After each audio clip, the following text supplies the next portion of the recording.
Periyar Maniammai Institute of Science and Technology, Tanjavur. Civil engineering with specialization in GIS, remote sensing and more. All new Vivo V50e, crafted for luxury and designed for elegance. Buy now. மணப்பெண்ணின் பிரத்யேகமான திருமணம் விவாஹா தி Chennai silks. எல்லாம் என்ன சொல்றாங்கன்னா, இந்த SC சமுதாயத்தை சார்ந்த இளைஞர்கள்லாம் அப்படியே சினிமாவுக்கு பின்னால போயிருவாங்க, சினிமா ஹீரோவுக்கு பின்னால போயிருவாங்க. நடக்குமா? ஏமாறுவீர்களா? வெறும் சினிமா விளம்பரத்திற்காக அல்லது அந்த புகழுக்காக மயங்கி அரசியல் களத்திலே தோல்வி அடையக்கூடியவர்களா நீங்கள்? அம்பேத்கரை ஏற்றுக்கொண்ட எவனும் எந்த விளம்பர மாயைக்கும் பணிய மாட்டான், விளைவோக மாட்டான். லட்சம் சூப்பர் ஸ்டாருக்கு சமமானவர் புரட்சியாளர் அம்பேத்கர். சூப்பர் ஸ்டார்னா தமிழ்நாட்டுக்குள்ள, சுப்ரீம் ஸ்டார் தமிழ்நாட்டுக்குள்ள, அல்டிமேட் ஸ்டார் தமிழ்நாட்டுக்குள்ள, நம்ம பவர் ஸ்டார் தமிழ்நாட்டுக்குள்ளதான். அம்பேத்கர் அதையெல்லாம் தாண்டிய ஸ்டார். அதுக்கு பேரே கிடையாது. வீர வணக்கம், வீர வணக்கம், வீர வணக்கம், வீர வணக்கம். புரட்சியாளர் அம்பேத்கருக்கு வீர வணக்கம், வீர வணக்கம். தந்தை பெரியாருக்கு வீர வணக்கம், வீர வணக்கம். மாமேதை காரல் மார்க்சுக்கு வீர வணக்கம், வீர வணக்கம். சாதி ஒழிப்பு களத்தினிலே சாவு கண்ட போராளிகளுக்கு வீர வணக்கம், வீர வணக்கம். விடுதலை சிறுத்தைகளின் வீர வணக்கம். இப்போது நாங்கள் ஆடுகள் அல்ல, இப்போது நாங்கள் ஆடுகள் அல்ல, இளிச்சவாயர் கூட்டமும் அல்ல, சீரிப்பாயும் விடுதலை சிறுத்தைகள். அடங்க மறுப்போவத்து மீறுவோம், அடங்க மறுப்போவத்து மீறுவோம். திமிரி எழுவோம், திருப்பி அடிப்போம். தலை நிமிரச் சேரி திரளும், தலை கீழாய் நாடு புரளும். வீர வணக்கம், வீர வணக்கம். வேறறுப்போம், வேறறுப்போம். சனாதனத்தை வேறறுப்போம். வென்றெடுப்போம், வென்றெடுப்போம். சமத்துவத்தை வென்றெடுப்போம். மோடி அரசே, மோடி அரசே, திரும்ப பெறு, திரும்ப பெறு. வக்ஃப் திருத்த சட்டத்தை, குடியுரிமை திருத்த சட்டத்தை திரும்ப பெறு, திரும்ப பெறு. பரப்பாதே, பரப்பாதே. முஸ்லிம்களுக்கு எதிராக, கிறிஸ்தவர்களுக்கு எதிராக வெறுப்பு அரசியலை பரப்பாதே, சிதைக்காதே, சிதைக்காதே. அரசமைப்பு சட்டத்தை சிதைக்காதே, சிதைக்காதே. முறியடிப்போம், முறியடிப்போம். சனாதன சதி செயல்களை முறியடிப்போம், முறியடிப்போம். சனாதன சக்திகளா, விடுதலை சிறுத்தைகளா? சனாதன சக்திகளா, விடுதலை சிறுத்தைகளா? விரட்டி அடிப்போம், விரட்டி அடிப்போம். சமத்துவத்திற்கு எதிரான மதவாத சக்திகளை, சனாதன சக்திகளை விரட்டி அடிப்போம், விரட்டி அடிப்போம். அழைக்கும் போதெல்லாம் ஓடோடி வருகிற என் உயிரின் உயிரான விடுதலை சிறுத்தைகளே, உங்கள் ஒவ்வொருவரின் காலடிகளையும் தொட்டு எனது நன்றி மலர்களை நான் காணிக்கையாக்குகிறேன்.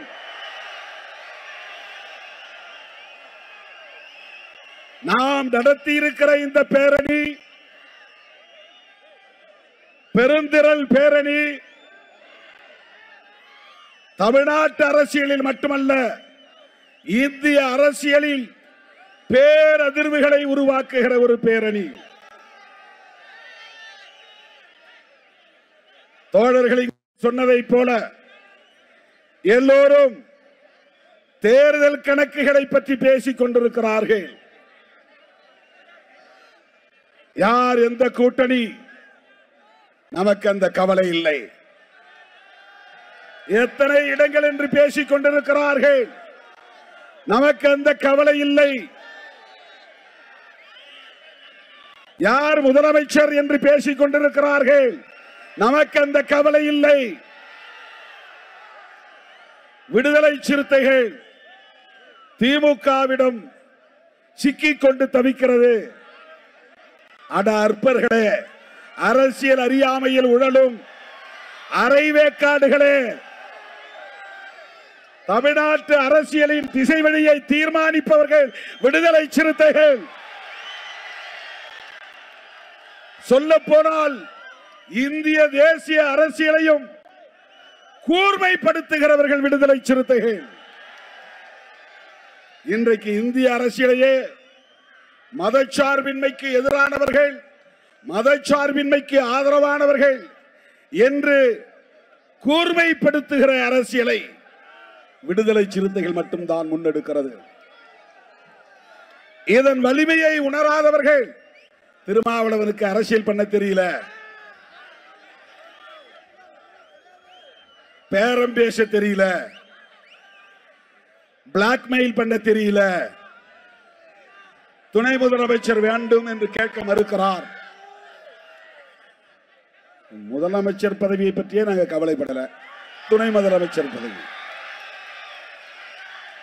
எங்கள் தந்தை புரட்சியாளர் அம்பேத்கர் பிரதமரை கைப்பற்றுங்கள் என்றுதான் வழிகாட்டி இருக்கிறார். அதுதான் அதிகாரம் உள்ள பதவி, அதுதான் அரசு, அதுதான் அதிகாரமுள்ள பதவி. தலித்துகள், பழங்குடி மக்கள், இந்த மண்ணின் பூர்வீக குடிகள் ஆட்சி அதிகாரத்திற்கு வர வேண்டும். இதுதான் புரட்சியாளர் அம்பேத்கர் கண்ட கனவு. பாலு பாலு உட்காருங்க. இதுதான் புரட்சியாளர் அம்பேத்கரின் கனவு. எந்த நேரத்தில் என்ன செய்ய வேண்டும் என்று எங்களுக்கு தெரியும், திருமாவளவனுக்கு தெரியும், விடுதலை சிறுத்தைகளுக்கு தெரியும். சும்மா யூடியூப்ல உட்கார்ந்து கண்டவெல்லாம் நமக்கு அட்வைஸ் பண்றான். அதை செய்யக்கூடாது, இதை செய்யக்கூடாது, இதுதான் நோக்கம், அதுதான் நோக்கம்.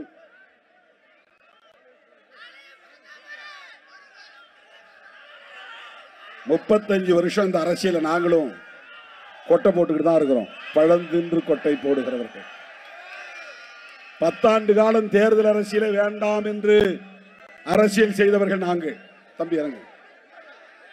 10 ஆண்டு காலம் தேர்தல் புறக்கணிப்பை பேசியவர்கள் நாங்கள். 25 வருஷம் இந்த தில்லுமுள்ளு தேர்தல் அரசியலில் தாக்கு பிடித்து நிற்கிறவர்கள் விடுதலை சிறுத்தைகள். சமகாலத்தில் எங்களோடு புறப்பட்டவர்கள் எங்கோ வழிதவறி போய்விட்டார்கள். எங்களோட வந்தவங்க எல்லாம் காணும், ஆள எங்க போனாங்கன்னு தெரியல. இன்றைக்கு விடுதலை சிறுத்தைகள் தமிழக அரசியலில் தவிர்க்க முடியாத ஒரு சக்தியாக, அரசியல் சக்தியாக நிமிர்ந்திருக்கிறது. ஆந்திராவிலும் வேர் பிடித்திருக்கிறது, தெலுங்கானாவில் கிளை பரப்பி நிற்கிறது, கேரளாவிலும் கர்நாடகாவிலும் மகாராஷ்டிராவிலும் துளிர்விட்டு நிற்கிறது. விடுதலை சிறுத்தைகள் கட்சி இன்றைக்கு எல்லா வரம்புகளையும் கடந்து வளர்ந்து நிமிர்ந்து நிற்கிறது. எங்களுக்கு யாருடைய அட்வைஸும் தேவையில்லை. இதை செய்ய, அதை செய்ய, ஏன் உனக்கு பேச தெரியல. அப்புறம் சில நாதாரிகள் புறப்பட்டு இருக்கிறாங்க. நாதாரிகள்னா என்னன்னு எனக்கு அர்த்தம் தெரியாது, ஆனா சொல்றேன். ஊதாரிகள்னா தெரியும். தமிழ் இருங்க பாலு. சில நாதாரிகள் புறப்பட்டு இருக்கிறாங்க. நாம இந்த பட்டியல் சமூகத்து மக்களை ஏமாத்துறோமா? இவனெல்லாம் என்ன சொல்றது? இவனுங்களுக்கு யாரு எப்படி பதில் சொல்றது? இன்றைக்கு தமிழகத்திலே பட்டியல் சமூகத்து மக்கள் தலை நிமிர்ந்து நிற்கிறார்கள் என்று சொன்னால், சமூக தளத்திலும், அரசியல் தளத்திலும், பொருளாதார தளத்திலும், கலாச்சார தளத்திலும், கலை உலகத்திலும் இன்றைக்கு தலை நிமிர்ந்து நிற்கிறார்கள் என்று சொன்னால், விடுதலை சிறுத்தைகளின் எழுச்சிதான் அதற்கு காரணம் என்பதை மறந்துவிடக் கூடாது. தம்பி வேடன் 2 நாளைக்கு முன்னாடி போன்ல பேசினான். அந்த தம்பி, நான் சொன்னேன், அப்பா 35 வருஷமா நான் பேசுற அரசியல நீ 3 நிமிஷத்துல பாட்டுல சொல்லி இருக்கிற, எனக்கு ரொம்ப பிடிச்சிருக்கு அப்படின்னு சொன்னேன். அந்த தம்பி சொன்னான், ஐயா நீங்க எல்லாம் பேசுறதுனாலதான் நாங்கெல்லாம் பாடுறோம், எங்களுக்கு அந்த துணிச்சல். இன்றைக்கு எல்லா துறைகளிலும் காலரை தூக்கிவிட்டு கொண்டு ஒடுக்கப்பட்டவர்கள் தலை நிமிர்ந்து நடக்கிறார்கள் என்று சொன்னால், இது போன்ற பரந்த வீதிகளில் வீறு நடை போடுகிறார்கள் என்று சொன்னால், பல்லாயிரக்கணக்கான தோழர்கள் கோட்டு சூட்டோடு இன்றைக்கு மிடுக்கு நடை போட்டு வருகிறார்கள் என்று சொன்னால், அது விடுதலை சிறுத்தைகளின் எழுச்சியின் விளைவு. என்ன தோழர்கள் கேட்டாங்க, ஏன் நீங்க ஒரு ஆளு கோட்டு சூட்டு போட்டு வந்தா போதாதா, ஏன் எல்லாரையும் போட சொல்றீங்க? என் கண்ணார பார்க்கணும், கட்டிட வேலை செய்கிறவன் கோட்டு சூட்டோடு வர வேண்டும். ஆடு மாடு மேய்க்கிற தம்பிகள் கோட்டு சூட்டு போட்டுக் கொண்டு நடக்க வேண்டும். ஆட்டோ ஓட்டுகிற தம்பி கோட்டு சூட்டு போட்டு நடக்க வேண்டும். அவனுக்கு காக்கி சட்டை தான் கதி என்று எண்ணக்கூடாது, கந்தல் துணிதான் கதி என்று கிடக்க கூடாது. காந்தி துணி இல்லாமலேயே இருந்தார், வெறும் உடம்போடு இருந்தார், அது அவருக்கு மரியாதை. சமகாலத்தில் புகழ்பெற்ற தலைவராக விளங்கிய புரட்சியாளர் அம்பேத்கர் அவர்கள் ஒவ்வொரு நாளும் கோட்டு சூட்டோடு தான் வெளியே போவார். அந்த குடும்பம் வறுமையிலே உழன்ற போதும் உடையிலே கவனம் செலுத்தியவர் புரட்சியாளர் அம்பேத்கர். இன்னைக்கு என்னுடைய தம்பிகள் அத்தனை பேர் என்னோட வந்து கோட்டு சூட்டோட நிற்கிறான். Blue shirt, blue pant, white shirt, red tie. அப்படியே அம்பேத்கர் மாதிரி நீ நடக்கணும், அம்பேத்கர் மாதிரி உணரணும். சனாதன சக்திகளே அம்பேத்கர் இறந்து விட்டார் என்று நினைக்காதீர்கள். இதோ அம்பேத்கரின் பிள்ளைகள் இருக்கிறோம், அம்பேத்கரின் கருத்தியல் வாரிசுகள் இருக்கிறோம். எங்களை கூமுட்டைகள் என்று எண்ணாதீர்கள். கண்ணில் விரலை விட்டு துழாவுவோம். அரசியல் எங்கள்கிட்ட பேச முடியாது. அரசியல் பேசிப்பார், வா அரசியல் பேசு. ஒன்ன மாதிரி வெறும் சாதி வெறிய பேசுறவங்க அல்ல திரு விடுதலை சிறுத்தைகள். ஆண்ட பரம்பரை, வீர பரம்பரை என்று சொல்லக்கூடியவர்கள் அல்ல, அறிவு பரம்பரை, ஞான வம்சத்தை சார்ந்தவர்கள். எங்கள் தலைவர் அம்பேத்கர் என்று சொல்லுகிற போது எங்களுக்கு மெய் சிலிர்ப்பு ஏற்படுகிறது. நாடி நரம்புகள் முறுக்கேறுகின்றன, தலை நிமிர்கிறது, மீசை முறுக்கேறுகிறது. இன்னைக்கு தமிழ்நாட்டில் ஒருத்தன் டிப்டாப்பா மிடுக்கா டிரஸ் பண்ணிட்டு போறானா அவன் சிறுத்தை. இன்றைக்கு தமிழ்நாட்டில் ஒருவன் நல்ல தமிழ் பெயர் சூட்டி இருக்கிறான் என்றால் அவன் விடுதலை சிறுத்தை. இன்றைக்கு தமிழ்நாட்டிலே தெளிவான கொள்கை அரசியல் ஒருவன் பேசுகிறான் என்றால் கண்ணை மூடிக்கொண்டு சொல்லலாம், அவன் விடுதலை சிறுத்தை.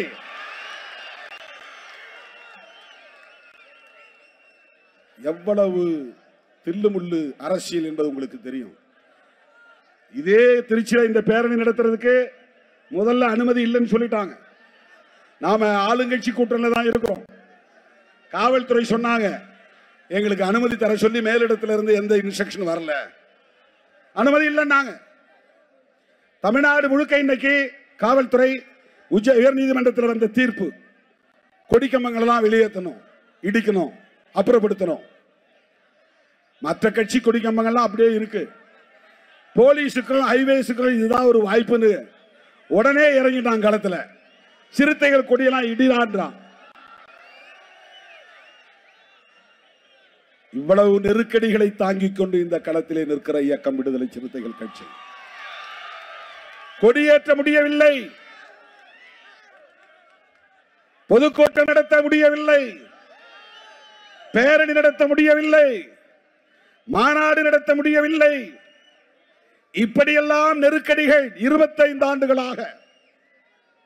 நாம கூட்டணியிலே இருப்போம், கூட்டணி கட்சிக்காரனே ஒருத்தர் மேல ஏறி அந்த கொடியை மட்டும் கட் பண்ணுவான் என்ற ஒன்றாவது காட்டினாங்க. அந்த தம்பி ஒரு நாள் சிறுத்தையா மாறுவான், பொறுமையா இருங்க என்று நான் சொல்லி இருக்கிறேன். வண்டியில கல்லெடுத்து அடிப்பான், அந்த தம்பிகள் ஒரு நாள் பூவெடுத்து வீசுவான் என்று நான் சொல்லி இருக்கிறேன். இப்படித்தான் இந்த அடக்குமுறைகளையும் நெருக்கடிகளையும் தாக்குப்பிடித்து இந்த இயக்கம் 1/4 நூற்றாண்டு காலம் இந்த களத்திலே போராடி கொண்டிருக்கிறது. தவிர்க்க முடியாத ஒரு அரசியல் சக்தியாக மாறி இருக்கிறது. ஏன் திமுகவை ஆதரிக்கிறோம்? திமுக கூட்டணியை விட்டு வெளியே நின்றால் என்ன ஆகிவிடும்? எங்க மேல என்ன ஏதாவது இன்கம் டாக்ஸ் ரைடு வரப்போதா? இடி ரைடு வரப்போதா? வேற என்ன செய்ய முடியும் உங்களால? மாநில அரசாலும் ஒண்ணும் பண்ண முடியாது, மத்திய அரசாலும் ஒண்ணும் பண்ண முடியாது. நாங்க எதற்காக பயப்பட வேண்டும்? யாருக்காக பயப்பட வேண்டும்? என்ன நெருக்கடி? நாங்கள் அம்பேத்கரின் பிள்ளைகள், பெரியாரின் பிள்ளைகள், மார்க்சின் கருத்தியல் வாரிசுகள். அதனால் ஒரு முடிவை துணிவாக எடுத்து, தெளிவாக எடுத்து, உறுதியாக நிற்கிறோம். எல்லா கதையும் அடைச்சிக்கிட்டு இவர் என்ன பண்ண போறாரு? எங்களுக்கான காலம் கனியும் வரையில் நாங்கள் காத்திருப்போம். அதுதான் டெம்பரரி, ஒரு தற்காலிகமான விளைச்சலுக்காக நாங்கள் அவசர முடிவுகளை எடுக்கக்கூடியவர்கள் அல்ல. நான் சொல்லுவேன், எங்களை நோக்கி அதிகாரம் வரும், எங்களை நோக்கி நாற்காலிகள் வரும், எங்களை ஒரு ஓரமாக உட்கார் என்று நீ சொன்னால் அதுதான் அந்த மேடையின் மையமாக மாறும். எங்களை இறங்கி போய் ஒரு ஓரத்திலே நில் என்று சொன்னால் நாங்கள் நிற்கிற இடமே அந்த அவையின் மையமாக மாறும். எங்களை ஓரங்கட்ட பார்த்தாலும் ஒதுக்க பார்த்தாலும் நாங்களே மையம் என்பதை நிறுவுவோம். இதுதான் எங்கள் அரசியல். அருமை தோழர்களே, திராவிட முன்னேற்ற கழகத்தோடு நாம் கொண்டிருக்கிற உறவு என்பது கொள்கை உறவு. இடங்களை பற்றி பேச்சுவார்த்தையில் முடிவு செய்து கொள்வோம், அது வேறு. ஆனால் திமுக அரசோடு எங்களுக்கும் இருக்கிற விமர்சனங்களை தாண்டி நாங்கள் தேர்தல் உறவை வைத்துக் கொள்கிறோம் என்று சொன்னால் அது தொலைநோக்கு பார்வையுடன் கூடிய ஒரு கொள்கை முடிவு, அவ்வளவுதான். யார் புரிந்து கொள்கிறார்களோ இல்லையோ, நீங்கள் புரிந்து கொள்ள வேண்டும். என் உயிரின் உயிரான விடுதலை சிறுத்தைகள் புரிந்து கொள்ள வேண்டும். 2002 ஜெயலலிதா அம்மா மதமாற்ற தடை சட்டத்தை கொண்டு வந்த போது அது முஸ்லிம்களுக்கு எதிரானது, கிறிஸ்தவர்களுக்கு எதிரானது, பாதிரியார்களுக்கு எதிரானது, இமாம்களுக்கு எதிரானது என்று எல்லோரும் சொன்ன போது, இல்லை இல்லை, அது எங்களுக்கு எதிரானது, தலித்துகளுக்கு எதிரானது என்று சொன்ன இயக்கம் விடுதலை சிறுத்தைகள் கட்சி. அப்பதான் 2002 தமிழ் பெயர் சூட்டுகிற நடவடிக்கை எடுத்தோம். மதமாற்ற தடை சட்டத்தை கொண்டு வந்த போது அன்றைக்கும் அந்த சனாதன அரசியலை எதிர்ப்பதிலே தீவிரம் காட்டி இருக்கிறோம். அதுல இருந்து இன்னைக்கு நம்ம மாறல. அதே அம்மையார் இன்னொரு சட்டம் கொண்டு வந்தாங்க. ஆடு கோழி பலியிடக்கூடாது. என்னென்ன ஆடு பலியிடுவாங்க, கோழி பலியிடுவாங்க, வேற என்ன பன்றி இடுவாங்க. இதெல்லாம் பலியிடக்கூடாதுன்னு ஒரு சட்டம் கொண்டு வந்தாங்க. உடனே நாம சேலத்தில் ஒரு மாநாடு போட்டோம். இந்துத்துவ பண்பாட்டு திணிப்பு மாநாடு, எதிர்ப்பு மாநாடு. அந்த பண்பாட்டை எங்க மேல திணிக்காத. எங்க குலதெய்வத்துக்கு நாங்க சாராயம் வச்சு படைப்போம், அது எங்க கலாச்சாரம். எங்க குலதெய்வத்துக்கு நாங்க கோழியை வெட்டி சமைச்சு கறி சமைத்து, எங்க முன்னோர் முப்பாட்டை செத்து போயிருப்பான், அவன் பேரு மாயவன், என் குலதெய்வம் பேரு மாயவன். அவன் உண்மையா பிறந்து வளர்ந்து வாழ்ந்தவன், அவன் செத்து போயிட்டான். அவனுக்கு நடுகள் நட்டு படைக்கிறோம். நாங்க மீன் படைப்போம், கருவாடு படைப்போம், பன்றியை வெட்டி பன்றி கறியை சமைச்சு அதை சாப்பிடுவோம், படைச்சு சாப்பிடுவோம். இது எங்க கலாச்சாரம். இதை தடுக்கிறது நீ யார்? இதை தடுத்துட்டு குலதெய்வத்தெல்லாம் வழிபடாத, நீ பெருந்தெய்வத்தை வழிபடு, அப்படியே சனாதனத்துக்குள்ள நுழைஞ்சு பிஜேபிக்கு போய் ஓட்டு போடுன்னு சொல்றியா? திடீர்னு இன்னைக்கு முருக பக்தர், அவங்க முருகனுக்கு மேல பக்தி வந்துருச்சு. அங்க போனா ராமர் பக்தர், பீகார் போனா கிருஷ்ண பக்தர், மகாராஷ்டிரா போனா விநாயகர் பக்தர், மேற்கு வங்கம் போனா காளி பக்தர், தமிழ்நாட்டுக்கு வந்தா முருக பக்தர், கேரளாவுக்கு போனா ஐயப்ப பக்தர். எத்தனை வேஷம் போடுறான் பாருங்க பிஜேபி காரன் மக்களை ஏய்ப்பதற்கு. என்னைக்காவது அடிப்படை உரிமை கேட்டு போராடி இருக்கிறானா? குடிநீர் வசதி கேட்டு போராடி இருக்கிறானா? மனைப்பட்டா கேட்டு போராடி இருக்கிறானா? ஆரம்ப சுகாதார நிலையம் கேட்டு போராடி இருக்கிறானா? பள்ளிக்கூடம் கேட்டு போராடி இருக்கிறானா? கல்லூரி கேட்டு போராடி இருக்கிறானா? இடஒதுக்கீடு கேட்டு போராடி இருக்கிறானா? தனியார் துறைகளில் இடஒதுக்கீடு வேண்டும் என்று சொல்லி இருக்கிறானா? நீட் வேண்டாம் என்று போராடி இருக்கிறானா? ஓபிசி இடஒதுக்கீட்டை உயர்த்த வேண்டும் என்று சொல்லி இருக்கிறானா? மதமாறியவர்களுக்கு இடஒதுக்கீடு வேண்டும் என்று சொல்லி இருக்கிறானா? திடீர்னு முருக பக்தன் என்ன கேட்டான்? முருக பக்தன் என்ன, பழனிக்கு போனா அவனுக்கு அங்க பஞ்சாமிர்தம் கிடைக்கும், வாங்கி சாப்பிட்டு வர போறான், இங்க இருந்து நடந்து போறான். முருக பக்தனுக்கு ஒரு கோரிக்கையுமே இல்லையே, நீ எதுக்கு முருக பக்தன் மாநாடு நடத்துற? இதுதான் சனாதன புத்தி, உத்தி, அரசியல். இந்த மக்களை மதத்தை சொல்லி மயக்க பார்க்கிறார்கள். தலித்துகளை இந்துக்கள் தானே. இதே பிஜேபி காரன் தலித்துகள் தெருக்கு தேர் வரணும்னு போராடி இருக்கிறானா? மேல் பாதியில கோயிலை திறக்கணும்னு போராடி இருக்கிறானா?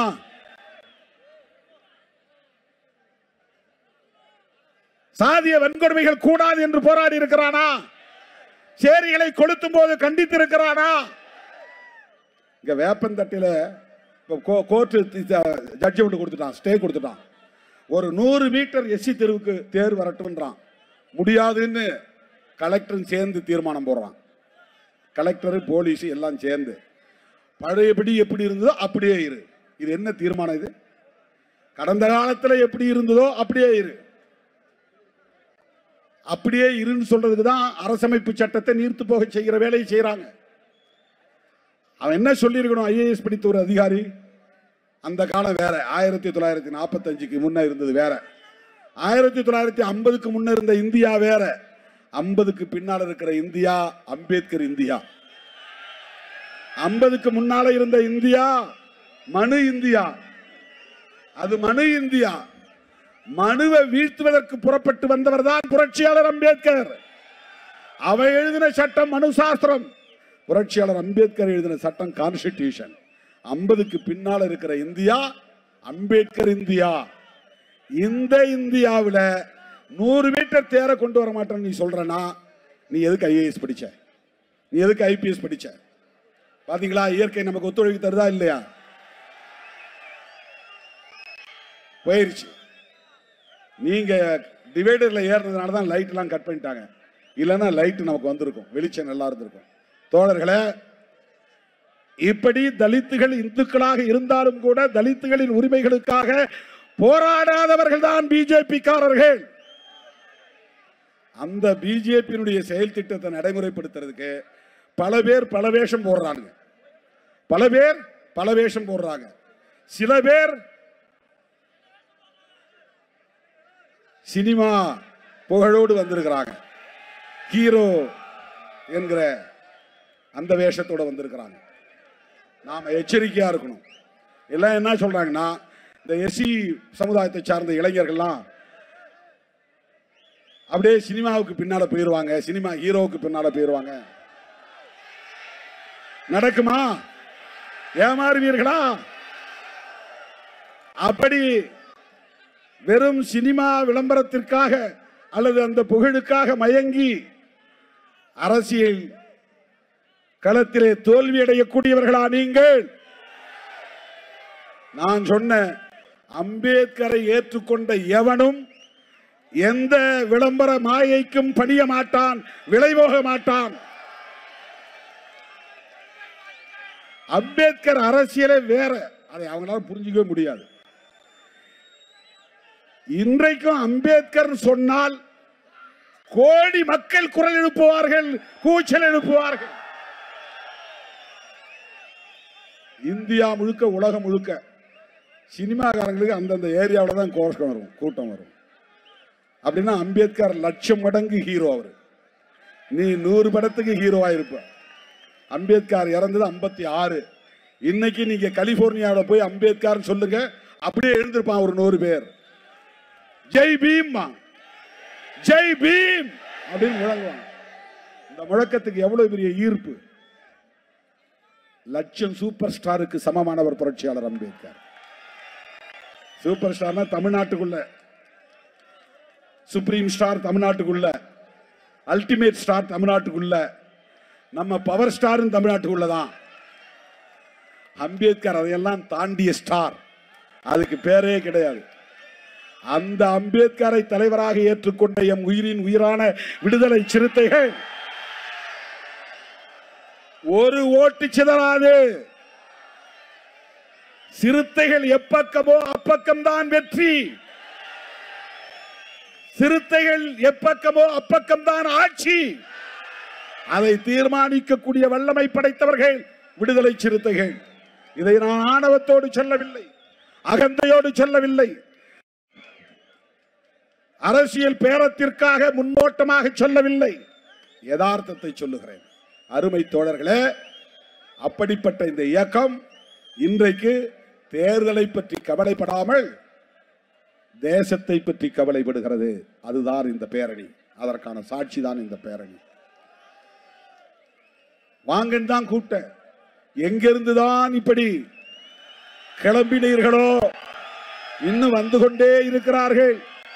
காவல்துறை அங்கங்க மடக்கி வச்சிருக்கிறாங்க வண்டியை. உள்ள விடாதீங்க, உள்ள விடாதீங்க, உள்ள விடாதீங்க. திருச்சியே திணறி போயிடும். அது மீண்டு வருவதற்கு நேரமாகும். இப்ப நம்ம வெளியே போறதுக்கு 2 மணி நேரம் ஆகும். அதான் இப்ப அவங்களுக்கு இருக்க கவலை. பாதுகாப்பா நீங்க திரும்பி இன்னொரு பேரணி நடத்தணும். இப்படியே திரும்பவும் நீங்க மன்னார்புரம் போகணும், இப்படியே நடந்து போகணும். உங்க வண்டி எல்லாம் அங்கதான் வரும், இந்த பாலத்துக்கு கீழே. பஞ்சப்பூர்ல இருந்து வந்து தென் மாவட்டங்கள் வண்டியெல்லாம் இங்க வந்து மன்னார்புரத்தில் நிற்கும். நீங்க ஏறி போயிடலாம். அந்த பக்கம் போனீங்கன்னா ஜி கார்னர் வட மாவட்ட வண்டிகள்லாம் வந்துடும். நீங்க திரும்ப இங்க இருந்து ஒரு 2 கிலோமீட்டர் நடக்கணும். மறுபடியும் பேரணி. தோழர்களே, நான் நிறைவுக்கு வருகிறேன். இந்த பேரணி ஒரு செய்தியை சொல்லுகிறது. என்ன செய்தியை சொல்லுகிறது என்றால், எல்லாவற்றையும் விட முதன்மையானது தேசம். 2026 தேர்தல், அதுல பேரம், அதுல சீட்டு, அதுல வெற்றி தோல்வி, அதையெல்லாம் விட,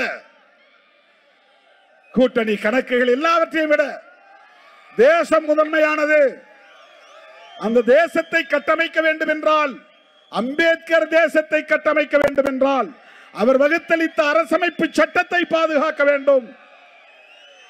அரசமைப்பு சட்டத்தை பாதுகாக்க வேண்டுமானால் அதுல உயிர் மூச்சு கோட்பாடு, ஆன்மான்னு ஆங்கிலத்தை வடமொழியில சொல்லுவாங்க.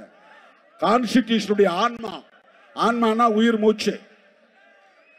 அதுல முக்கியமா 3 இசம் இருக்கு கான்ஸ்டிடியூஷன்ல. 1 செக்யூலரிசம், 2 புளூரலிசம், 3 பெடரலிசம். இதெல்லாம் நீங்க தெரிஞ்சுக்கணும், இதெல்லாம் நீங்க சொல்ல தெரியணும். செக்யூலரிசம், பெடரலிசம், புளூரலிசம், இதை தாண்டி 4 பேசிக் ஃபேக்டர் இருக்கு, 4 அடிப்படை கூறுகள்: நீதி, சுதந்திரம், சமத்துவம், சகோதரத்துவம். இதுதான் அம்பேத்கரிசம், இதுதான் கான்ஸ்டிடியூஷன். இதன் அடிப்படையில் தான் புதிய இந்தியாவை கட்டமைக்க போகிறோம். அப்படி உருவானால் அந்த தேசத்திற்கு பெயர் அம்பேத்கர் தேசம். அதுதான் அம்பேத்கர் கண்ட கனவு, அம்பேத்கர் இந்தியா. அதுதான் அம்பேத்கர் உருவாக்க நினைத்த இந்தியா. அந்த இந்தியாவில் சாதி இருக்காது, பாகுபாடு இருக்காது, ஆண் பெண் பேதம் இருக்காது, உயர்வு தாழ்வு என்கிற அகந்தை இருக்காது.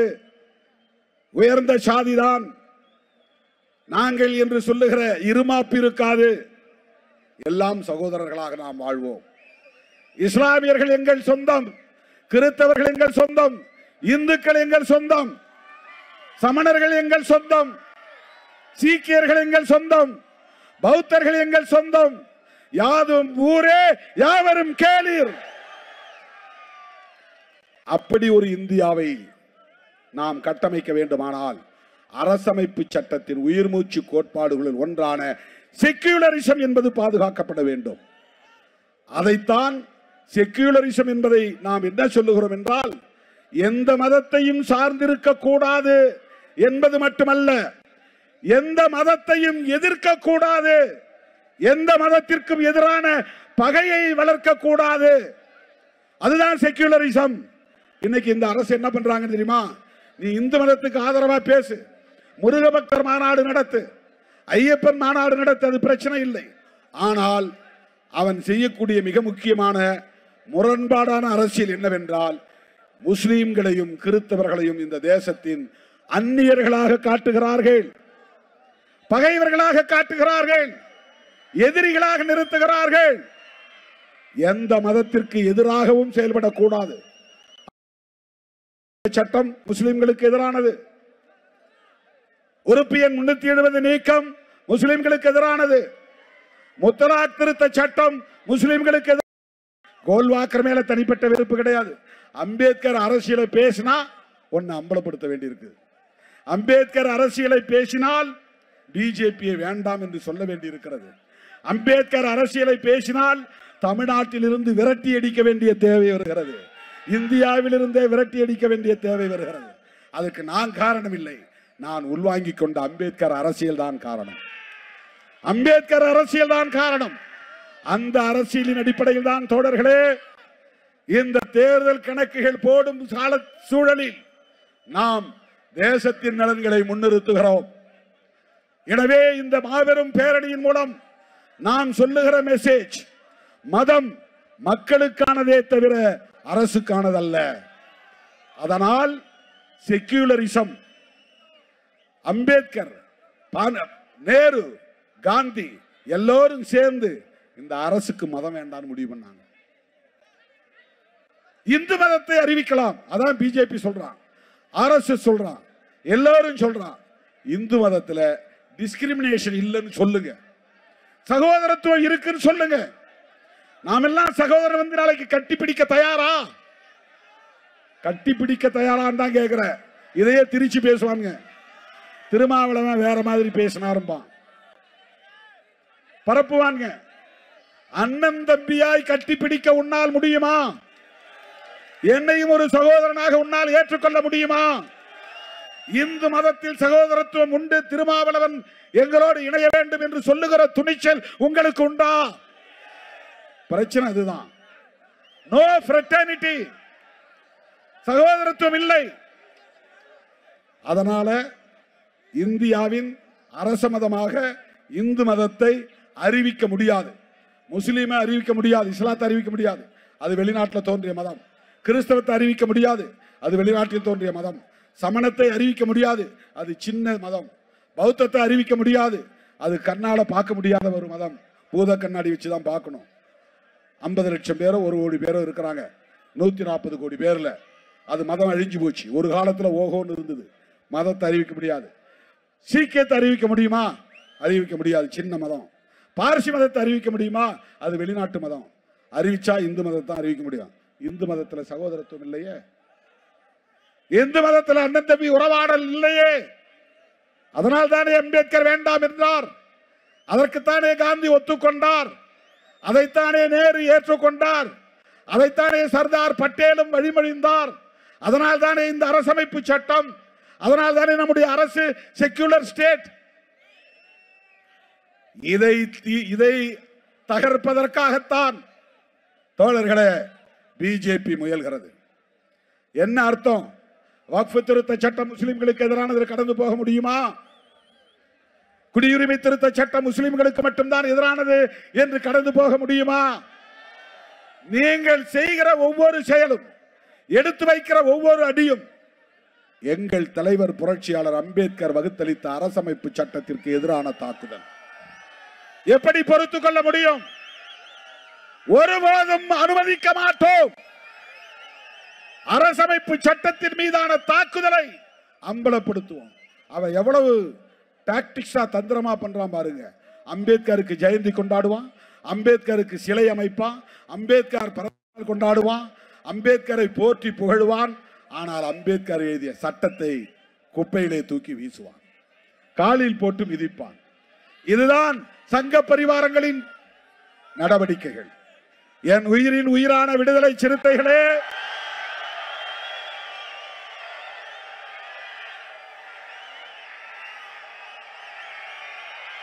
நம்மை எந்த சக்தியாலும் வீழ்த்த முடியாது. தற்காலிக அரசியல் பயனுக்காக நாம் தவறான முடிவை ஒருபோதும் எடுக்க மாட்டோம். தேர்தல் அரசியலில் கிடைக்கிற தற்காலிக பயன் முக்கியம் இல்லை. இந்த நாடு முக்கியம், தேசம் முக்கியம், அரசமைப்பு சட்டம் முக்கியம். அதற்கான போராளிகளாக இந்த களத்தில் நிற்போம். அதற்கான போர்ப்படை வீரர்களாக இந்த களத்தில் நிற்போம். தேர்தல் வரும் போகும். மறுபடியும் சொல்லுகிறேன், தேசிய அளவில் சிறுத்தைகளா சனாதன சக்திகளா என்றுதான் அரசியல் இனி தமிழ்நாட்டில் நடக்கும். சனாதன சக்திகளா விடுதலை சிறுத்தைகளா என்ற அரசியல் தான் தமிழ்நாட்டில் நடக்கும்.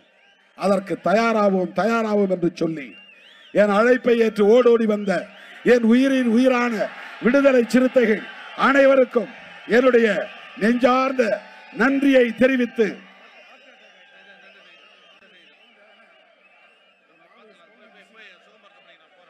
உங்கள் அனைவருக்கும் மீண்டும் ஒருமுறை எனது நெஞ்சார்ந்த நன்றியை தெரிவித்து பாதுகாப்பாக அனைவரும் திரும்பி அவரவர் ஊருக்கு போய் சேர வேண்டும் என கேட்டு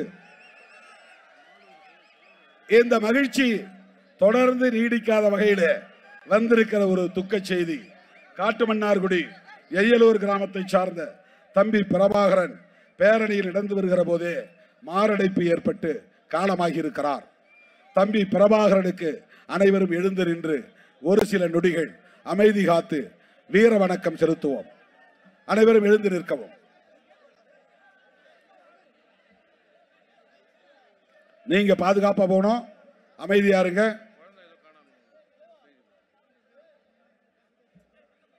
சில நொடிகள் அமைதி காப்போம். அன்பு தம்பி பிரபாகரனுக்கு அகவணக்கம் செலுத்துவோம்.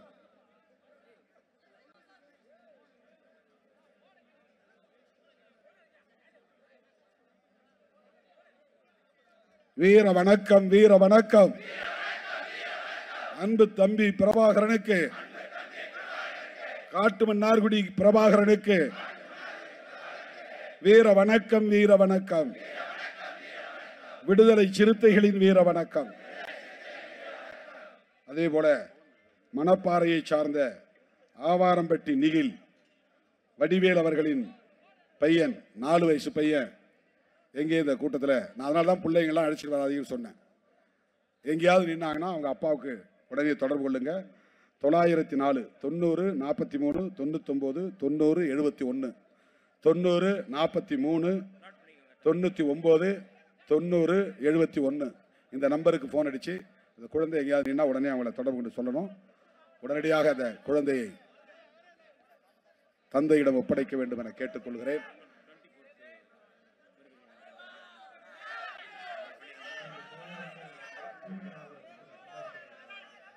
இப்போ உங்க யாருக்கும் எழுந்திருச்சு போக மனசு வரலையா? இயக்க வரலாற்றிலே 7 காலுக்கு நிகழ்ச்சி முடித்தது இதுதான். அனைவரும் பாதுகாப்பாக வீடு திரும்ப வேண்டும் என்று கேட்டு முடிக்கிறேன். நன்றி, வணக்கம். வீர வணக்கம், வீர வணக்கம். புரட்சியாளர் அம்பேத்கருக்கு, தந்தை பெரியாருக்கு, மேதை மார்க்சுக்கு வீர வணக்கம், வீர வணக்கம். விடுதலை சிறுத்தைகளின் வீர வணக்கம். அனைவரும் பாதுகாப்பாக திரும்பி செல்லும். Periyar Maniammai Institute of Science and Technology, Thanjavur. Civil engineering with specialization in GIS, remote sensing and more. All new Vivo V50e, crafted for luxury and designed for elegance. Buy now. மணப்பெண்ணின் பிரத்யேகமான திருமணம் Vivaha, the Chennai Silks.